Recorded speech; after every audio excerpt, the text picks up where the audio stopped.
બિહારમાં સરકારી બાબુને ત્યાં નોટોનો ઢગલો પકડાયો। બિહારના ચંપારણમાં ડીઈઓના ઘરે વિજિલન્સના દરોડામાં કરોડો રૂપિયાનો જપ્ત। બિહારના પશ્ચિમ ચંપારણના 23 જિલ્લામાં ડીઈઓ એટલે કે જિલ્લા શિક્ષણ અધિકારી રજનીકાંત પ્રવીણના ઘરે વિજિલન્સ ટીમે ગુરુવારે દરોડા પાડ્યા હતા।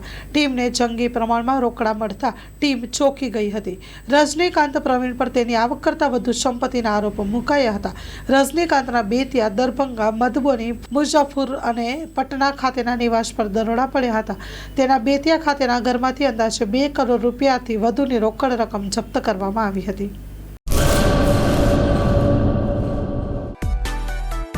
માં motor driving, safe and sure driving. Driving એ શોખ સાથે આપની મોટી જવાબદારી પણ છે।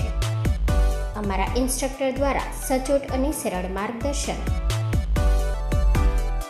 આપની રોજની તાલીમની માહિતી મેળવીને શું અધુરાશ છે એના ઉપર પૂરું ફોકસ કરાય છે।